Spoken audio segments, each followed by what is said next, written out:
Hello दोस्तों, कैसे हो आप लोग। दोस्तों, स्वागत है आप सभी का मेरे यूट्यूब चैनल पर। आज की इस वीडियो में हम लोग करेंगे Newton's formula for viscous force. Hindi में अगर बात करें तो शान बलों के लिए, शान बलों के लिए न्यूटन का सूत्र। ठीक है। विस्कस फोर्स को हिंदी में कहते हैं शान बल। शान बल, ठीक है। अब सबसे पहले ये हम देखते हैं कि हमने कोई माना है कि ये हमारे पास क्या है, कोई भी सरफेस है ए बी, इसके ऊपर कोई लिक्विड फ्लो हो रहा है। ठीक है। और कैसे फ्लो है, उसमें स्ट्रीमलाइन फ्लो है।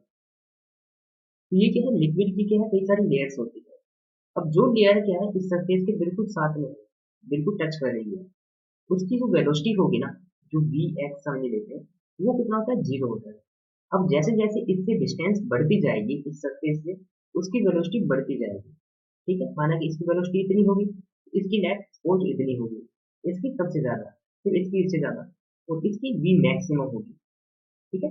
जैसे जैसे डिस्टेंस बढ़ेगी, उनकी जो वेलोसिटी है वो भी बढ़ती जाएगी। जैसे कि टी क्यू, ये आर, ये एस, ये टी। तो टी की जो वेलोसिटी होगी वो कभी सबसे ज्यादा होगी। अगर बात करें हम किसी पाइप में, ये हम एक सपोज के कोई पाइप है, तो पाइप क्या है कि दोनों एंड होते हैं ना, उसके सीरीज होते हैं, जो दोनों की साइड है, उनके साथ में जो भी उसकी लेयर होगी लिक्विड की, उसकी वेलोसिटी जीरो होगी, और बिल्कुल सेंटर वाली होगी, उसकी क्या होगी, वेलोसिटी मैक्सिमम होगी। ठीक है। ये होगा पाइप के अंदर, और ये है ओपन सरफेस, जहां पर केवल हमारे पास क्या है, एक ही हमारे पास क्या है, सरफेस है। ठीक है। ये ए बी सरफेस है। ये अब क्या है कि मानिए सपोज करते हैं, बात करते हैं इस क्यू लेयर की। अब इसके ऊपर वाली जो लेयर है आर, उसकी वेलोसिटी ज्यादा है इससे, और नीचे वाले की वेलोसिटी क्या है, कम है। तो नीचे वाली परत जो है, वो क्या है, क्यू को पीछे की तरफ खींचने की कोशिश करती है, पीछे की तरफ इस पे क्या है, फोर्स लगाती है। और आर की वेलोसिटी ज्यादा है, ये क्या है, क्यू को आगे की तरफ धकेलने की कोशिश करती है। ठीक है। तो आर तो क्या है, इसे आगे की तरफ धकेलेगी, और पी इसे पीछे की तरफ धकेलेगी। तो ऐसे इन सब के मध्य क्या लगता है, एक आंतरिक घर्षण बल लगता है। ठीक है। जबकि जो भी सभी परतें जो है, उनके मध्य एक आंतरिक घर्षण बल लगता है, और इन घर्षण बलों को कहते हैं शान बल कहा जाता है। शान बल कहा जाता है, यानी कि विस्कस फोर्स कहते हैं। ठीक है। ये दो इंटरनल फ्रिक्शन फोर्स लगते हैं, इन्हें विस्कस फोर्स कहते हैं। अब क्या है कि जो द्रव है, उसे अपने प्रवाह को बनाए रखने के लिए क्या, इन शान बलों के विरुद्ध में एक बाह्य बल लगाना पड़ता है। यानी कि दोबारा बोलता हूं, कि द्रव को अपने प्रवाह को बनाए रखने के लिए इन शान बलों के विरुद्ध एक बाह्य बल लगाना पड़ता है। ठीक है, जिससे कि अपना वो फ्लो बनाए रख सके। अब ये थोड़ी इसकी क्या है, थियोरेटिकल बात। अब हम बात करते हैं इसके जो न्यूमेरिकल, यानी कि इसके फॉर्मूला कैसे डेरिवेट करना है। तो इसका फॉर्मूला जो डेरिवेट करने के लिए आपको एक एग्जांपल लेना पड़ेगा। ये सपोज क्या है, हमारे पास क्या है, एक सरफेस है, वही जो ए बी मानी थी, अब उसको 2D में बात करते हैं। ये एबीसीडी एक सरफेस है हमारे पास, इससे जेड डिस्टेंस पर एक क्या है, हमारे पास क्यू लेयर है। ये मान लिया हमने, क्या है, क्यू, क्यू डैश। ठीक है। ये भी 2D में होगी, तो ऐसे 2D में है। ठीक है। और इसके ऊपर क्या है, एक और लेयर है, जो कि हमारे पास क्या है, जिसको हमने नाम दिया था आर। ठीक है। ये आर, आर डैश होगी। अब इसकी जो डिस्टेंस है वो कितनी है, जेड। और इसकी सपोज करते हैं डिस्टेंस यहाँ ए बी से कितनी है, जेड प्लस डी जेड है। अब क्यू की जो वेलोसिटी है इस डायरेक्शन में, लिक्विड फ्लो है इस डायरेक्शन में, ध्यान रखना। ठीक है। ए बी डायरेक्शन में इसकी वेलोसिटी हमने मानी है वी एक्स। तो इसकी वेलोसिटी कितनी होगी, इससे ज्यादा होगी, ये होगी वी एक्स प्लस में डी वी एक्स होगी। ठीक, समझ में आई बात। यानी कि जैसे जैसे दूरी बढ़ती है, वैसे वैसे वेलोसिटी भी बढ़ती है। ठीक है। ये तो ही बात यहाँ पर। अब हमारे पास एक टर्म आती है, वो आती है वेग प्रवणता। इंग्लिश में बोलते हैं velocity gradient. Velocity gradient, velocity gradient कहती है कि लिक्विड की फ्लो इस डायरेक्शन में हो रहा है, तो उसके लंबवत दिशा में, यानी कि द्रव के प्रवाह के लंबवत दिशा में वेग में परिवर्तन की दर। ठीक है। यानी कि V X plus D V X minus V X upon Z plus D Z minus Z. वेग के प्रवाह की लंबवत दिशा ये हो रही है, क्योंकि लिक्विड इस डायरेक्शन में फ्लो हो रहा है, तो इसकी लंबवत दिशा ये है, में वेग में परिवर्तन की दर।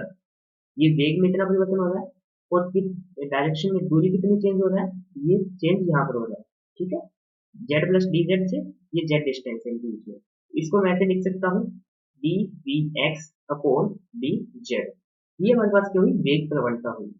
ठीक है, यहाँ तक ध्यान रखिए। अब इस वेग प्रवणता का जो मात्रक होता है वो होता है प्रति सेकेंड, प्रति सेकेंड, और इसकी विमा हम लिखते हैं am naught L not T minus one. ठीक है, ये इसकी डायमेंशन होगी। अब देखिए, अब जो कहते हैं कि न्यूटन का फॉर्मूला आता है, इसके बाद में न्यूटन का सूत्र या फॉर्मूला, ये क्या, अब न्यूटन ने क्या कहा कि न्यूटन के अनुसार परस्पर संपर्क में स्थित दो परतों के मध्य, ये परस्पर संपर्क में है, दो परतों के मध्य लगने वाला श्यान बल जो F है, वो क्या है, दो कारकों पर निर्भर करता है। पहला तो क्या होगा, F जो है समानुपाती होगा A के, यानी कि ये जो परत का क्षेत्रफल होगा, श्यान बल लग रहा है तो उस परत के क्षेत्रफल के बराबर होगा। ठीक है, क्षेत्रफल के समानुपाती होगा, बराबर नहीं समानुपाती, ये प्रोपोर्शनल का साइन है। ठीक है, और दूसरी कंडीशन थी कि F जो है प्रोपोर्शनल होगा उसके वेग प्रवणता की। वेग प्रवणता यानी कि हमने अभी निकाली है, ऊपर कितनी है हमारे पास, वेग प्रवणता किस समानुपाती होगा, यानी कि F समानुपाती होगा D V X over D Z के। ठीक है, अब इन दोनों को क्या कर देते हैं, इकट्ठा लिख देते हैं। हमारे पास क्या है, F समानुपाती यानी कि प्रोपोर्शनल है A की, और F प्रोपोर्शनल है D V X over D Z है। इनको मैं इकट्ठा लिख सकता हूँ ऐसे, A D V X over D Z. ठीक है, अब प्रोपोर्शनल का साइन हटाते हैं, क्या आता है, कोई ना कोई कांस्टेंट आता है, लेकिन यहाँ पर कांस्टेंट आता है माइनस नीटा, इसको बोलते हैं नीटा, ये होता है साइन नीटा का। ठीक है, बोलने में नीटा बोलते हैं इसको। अब माइनस साइन इसलिए है क्योंकि ये जो क्या है, जो हमारे पास फोर्स लगता है, ये श्यान बल है। ठीक है, श्यान बल क्या होता है, हमेशा द्रव की जो डायरेक्शन होती है, लिक्विड फ्लो की डायरेक्शन होती है, उसके अपोजिट में लगता है, तो यहाँ पर इसलिए माइनस साइन यूज करते हैं। ये हमारे पास जो फॉर्मूला है, यही फॉर्मूला बोलते हैं Newton's formula, Newton's formula for viscous viscous force के लिए। ठीक है, अब यहाँ पर जो नीटा है, नीटा को बोला जाता है, ये जो नीटा है हमारे पास, इसको बोलते हैं श्यानता श्यानता गुणांक। ठीक है, यानी कि इंग्लिश में बोलते हैं coefficient coefficient of viscosity, coefficient of viscosity. ठीक है, श्यानता गुणांक बोला जाता है। ये फॉर्मूला होता है हमारे पास, न्यूटन्स फॉर्मूला। और इसके बाद में एक चीज और हम फाइंड करते हैं, वो फाइंड किया जाता है viscous of coefficient of viscosity. ये हम करेंगे नेक्स्ट वीडियो में। ठीक है, इसके अंदर एक छोटी सी वीडियो है, उसमें बस क्या है, इसके जो मात्रक वगैरह है वो चीजें ज्यादा इंपॉर्टेंट होती है, और नीडा की वैल्यू कैसे वेरी करती है वो चीजें मैं नेक्स्ट वीडियो में बताऊंगा। तो उससे पहले मेरे चैनल को सब्सक्राइब कीजिए और बेल आइकन प्रेस जरूर कीजिएगा। तो मिलते हैं नेक्स्ट वीडियो में, तब तक के लिए धन्यवाद।